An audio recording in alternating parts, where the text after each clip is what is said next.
Hey everybody, it is Allison, the Holistic Homesteader. I am here with Harper, and today we are going to talk about our garden.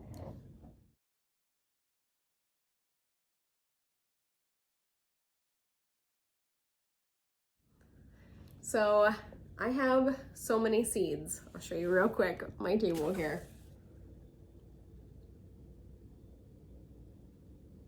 And that's not even all of them. That's just kind of what we've narrowed it down to. So last fall, I kind of had this inkling that I should buy my seeds earlier than normal, because normally I wait till like February and then I start buying seeds, and I'm pretty sure I got my seeds like last fall. And what I do every single year, no matter if there's crazy stuff going on in the world or not, I start to plan my garden. Right now it is the end of February, and this is the time that I always start planning my garden. Like I said, I bought my seeds last fall on purpose, but you still have time to get your seeds if you haven't done that yet. Or you have the time to source a greenhouse. I get some of my plants from a greenhouse. I try to start everything from seed myself using grow lights, but if that doesn't work out, there's a local Amish greenhouse that we really love, and we get whatever extra plants we need from them because I trust that they're growing their plants, as organically basically as we would. So my planning process starts by, first of all, write down what your family eats, because so many times we end up growing stuff that nobody even likes. There's no reason. We were like that. I was growing zucchini and squash, and we had more zucchini and squash than we even knew what to do with. And it got to the point that, no, we're not doing that anymore. So now I literally grow one of each, one squash plant, one zucchini plant. That is it. I'm not planting 6 zucchini plants and ending up with 2 tons of literal zucchini. We don't eat that kind of zucchini. So only plant the things and buy the seeds for the things that you are going to eat.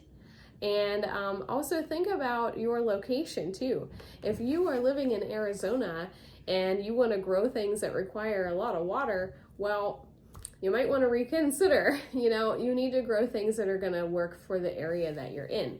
Where I am in, which is in northeastern United States, we have a pretty early winter usually. We have pretty early frost, so that really cuts down our growing window. And things like watermelon and cantaloupe, they don't really grow very well here where we are at. So I have found this year though, some varieties of watermelon and cantaloupe that have a shorter growing window, and that were actually designed hybrid kind of thing to actually grow here in the Northeast. So I'm going to try those this year and we'll see how they do. So I made the list of all the things that we eat, and I threw away my original list, but I just very roughly write down all of the things that we kind of are like, okay, we eat tomatoes, cucumbers, lettuce, spinach, cantaloupe, watermelon.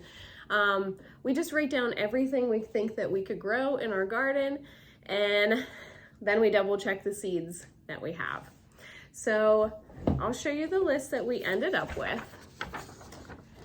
This is what I end up doing, just with copy paper and a pencil. I go through and I start with all of the plants that we have to start inside. And I even right at the top, we got to start these inside in March. And then we're going to plant them outside just before the first frost. Now, all of these plants are kind of from like the Brassica family, not the peppers and tomatoes and stuff, but like the broccoli, cauliflower, they're all kind of cousins, right? And they all like cooler temperatures.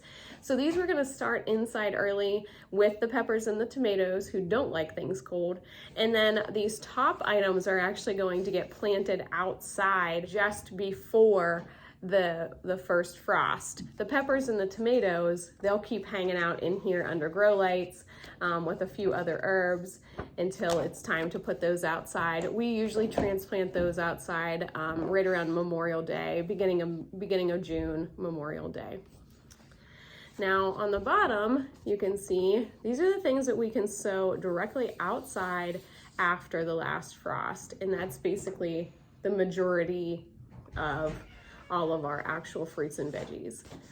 Now, whenever we do this, I wrote down some notes. I wrote down the things that, you know, are going to make a difference in the growing of these plants. So for example, our beans. We're gonna grow 5 different varieties of beans, and I'm going to want a row of each bean, but I don't just want a row of each bean all at the same time. I want to succession plant these.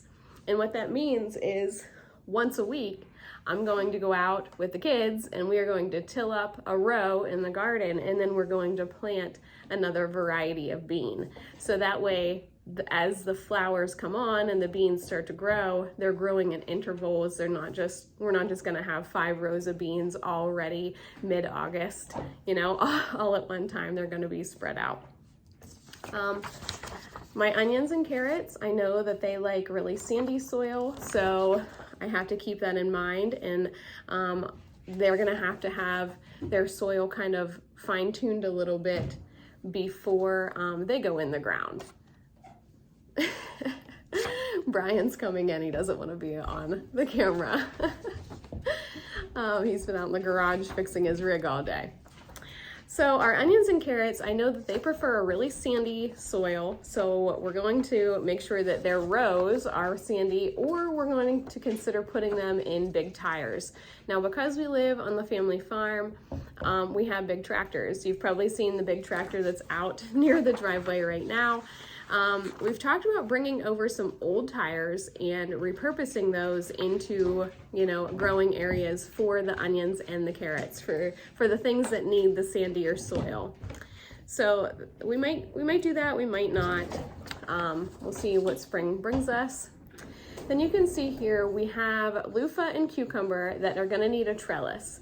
And when I say a trellis, I don't want it to be straight up in the air completely vertically. When I say a trellis, it's going to be at like probably a 45-degree angle. And we're gonna do that intentionally for the cucumber and the loofah to grow up. But then also on my list, we're gonna grow the lettuce underneath that trellis. Now, lettuce is one of those things where it does not like to be super, super hot, and it doesn't like to be in the direct sun. So growing the lettuce underneath something like the cucumber, where it's still going to get some sun, but it's going to get a lot of shade too. It's just kind of a dual purpose area for, and space saver for the garden. I'm also going to grow some sunflowers, and we're going to grow some squash. Like I said, the squash and the zucchini, we only grow 1 plant. So I'm literally gonna have 3 mounds in the garden somewhere. The mounds are gonna be, you know, pretty decently sized, probably like 2 foot in diameter and maybe 1 foot high. Yeah, it'll be a nice big mound of dirt, and they're just gonna be by themselves, just one of them. Then the only other thing for the actual garden itself is the pumpkin, the watermelon, and the cantaloupe. Now, like I had explained to you, I did find some varieties of cantaloupe and watermelon, oh, there's my pumpkin too, that are actually designed to have a shorter growing window and are meant to grow in the north, especially the northeast like we are. So these items all need a really, really big growing area. They really spread out a huge area. Our garden is big as it is, but having the pumpkin and watermelon and cantaloupe in there, that takes up probably 1/3 of the garden itself. So that's all of the garden items. When you go to order your seeds, I really recommend, you can see I have a few different brands of seeds here. These are the seeds that I just ordered, this past fall. I ordered them from Baker Creek Mountain Seeds, rareseeds.com. I have not planted anything from this company prior. This is a brand new company I'm working with. I liked their website, and I liked, you know, their seed packs and how they give really, really good direction. I liked that they had a wider variety of plants for us here in the Northeast. So Baker Creek is one great option. They have a lot of organic and non-GMO options. Fairy Morse is another brand. These are USDA organic seeds. There's another Baker Creek pumpkin. And then this is my usual go-to company. This is Seed Savers Exchange. They have a lot of organic options as well. I try to buy everything organic if possible. It says right on the back of the packs, these are always open air pollinated and they are non-GMO. All of these companies like Baker Creek and Seed Saver, they work really, really hard to bring back a lot of the heritage varieties of fruits and vegetables. They do some hybrid type stuff, but they like to stick to the heritage, the organic, the non-GMO, and they like to bring back like the rare type of things. I'll show you, we're gonna try to grow these beans this year. This is something different from us too, dragon tongue beans. This is a Dutch heirloom bean with incomparable flavor. They are yellow and purple in color, tasty shell bean. This is said to be a child's favorite in the garden. So we're gonna try to grow those. But yeah, those are the companies that I try to order from. I like to order from companies who, you know, have the right mission in mind and something that's kind of close to our mission here on our homestead. Now, I don't just grow the fruits and vegetables, right? I also grow a lot of herbs. And so for me, when I go through all of these seeds and I figured out what exactly I wanted to grow, because I have more seeds than this. I have every single thing here, basically, I have more seeds of over on the other counter. And I just pulled out the varieties that I wanted to try to grow this year. I always recommend these seeds, usually don't go bad. I've grown seeds from these packs that were 2 or 3 years old. They do expire at some point, but hang on to them, especially, you know, if you are a little bit of a prepper, hang on to your seeds, have extra seeds. It's not gonna hurt anything. Store them in a large Ziploc bag, put them in your freezer if you can. I have extras of everything over there. And I do that because, you know, it's kind of one of those deals where if you run out, you are gonna have a hard time getting it when you need it. So I always try to have extra rather than not enough. But I basically did the exact same thing with the herbs that I did with the fruits and vegetables. And I just went through my head and I wrote out in my first draft, I wrote out all of the herbs that I use either in my Etsy shop or just here for myself and for cooking or for using as you know, like a pesticide basically in the garden. Marigolds are known for keeping insects out of your garden. So, you know, marigolds are something that we definitely have to grow here. And marigolds are close to the calendula. And the calendula, like I said before, is something that I grow a lot. So I go through all of the herbs that I use on the regular. I wrote them all down, and then I read the back of the seed packs because most of these seed packs will tell you exactly how to grow the seeds, whether you should start them outside or start them inside. One pack of seeds, like my lemon balm seeds, said that you have to refrigerate the seeds for at least 3 weeks before you sow the seeds. So they are currently in the fridge right now. But I wrote out everything. I took notes on what their growing conditions need to be, whether they can be started outside or they can be started inside. I thought it was good to know that chamomile is good to be planted with onions and cucumber. It said it right on the pack that they are companion plants. Marigolds and tomatoes go hand in hand together. I just know that from good experience. But yeah, the dill, it said to plant the dill seeds outside directly, but only after it's like really, really warm, which for us would probably be in June and not in May. So it's the same kind of an idea. It's just being mentally prepared for, you know, whether your seeds can go outside or inside. And if you're gonna plant seeds inside, then you need to be prepared for that as well. For us, I grow a lot of the seeds, like I said, myself. And I buy at Lowe's or at Tractor Supply or Rural King, they have the pre-made, it's with peat, and you can soak the peat and then it softens it, and then you can sow your seeds in those. And I think the trays come with like 72 or 36 holes per tray. And I'll probably do 2 trays of that.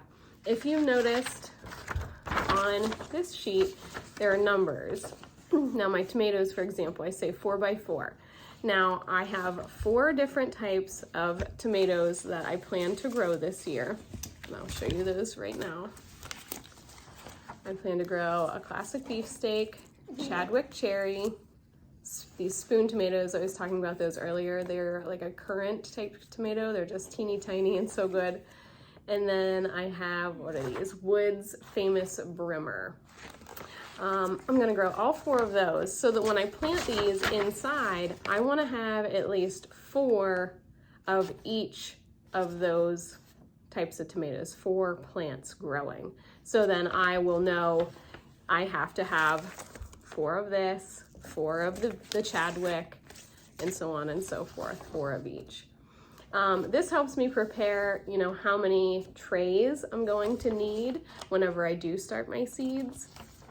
And for us, I know the area that I'm working with in my garden, but for you, you know, yours is going to be different than mine, obviously. We have a really, really big garden. A lot of these things can be grown in containers and grown on a back deck or on a front porch. A lot of these can be grown, you know, in a very small raised bed and on a very small scale. So really the knowledge comes from having high quality seeds and then reading the information provided to you about when to start the seeds indoors if needed, or when to start them outside, and what kind of conditions you need to start them in. Always try to get your seeds organic and non-GMO. Now in the next video, I'm gonna show you how I actually lay out the look of my garden. Every single year, I will actually go on paper and I will sketch out what last year's garden looked like. And then this upcoming year, I'm going to try to not put any plants in the same spot as the year before. And I do that intentionally with the idea that there's a lot of disease that can come from these plants. And whenever you are rotating where they are when you're planting them, you can help eliminate some of that disease. So in the next video, I'm gonna show you exactly how I lay out last year's garden and how I'm gonna lay out this year's garden. And you know, after doing this for so many years, I kind of have a pretty good idea of what kind of space all of these items take. Like I said, the pumpkin, watermelon, and cantaloupe take up a lot of space. They need a lot of sun. Tomatoes and peppers love to be on some kind of barrier, like a plastic or a garden fabric. One more thing about all of my herbs. I am actually not going to plant many of these herbs in the garden with my garden plants. Some of them will. I think, you know, like I said, the chamomile and stuff, knowing that it is a good companion plant, I'll probably put that up there with the cucumber or the onion and the marigold, obviously. So these herbs are going to actually be planted in a flower bed in front of we have an above ground swimming pool with a big deck around it. And I have an L-shaped flower bed that goes along that. And these are going to be planted, most of them are gonna get directly sown into the ground, into the flower bed after the last frost, just as seeds. I'm not gonna start these early or anything like that. So, all right, everybody, I think that is just about all you need to know in terms of beginning the preparations for growing your garden. Having quality seeds, like I said, is, you know, one of the most important things, and actually taking the time to read the seeds. You don't want to be buying something that's well suited from Florida and you live in Maine, right? So do your research, find reputable companies to buy your seeds from. Take the time to actually, you know, don't plant a garden that's going to be 100 foot by 100 foot and you have, you know, a 10 by 10 foot area to work with. That just doesn't make any sense. So use your logic and be realistic about the area that you have to work with, and be realistic about the stuff that you want to plant, because if you don't like spinach, there's no reason for you to plant it, right? All right, we will see you next time, and I will show you how to lay out the garden. All right, everybody, thank you for watching and for subscribing. We'll see you next time. Bye.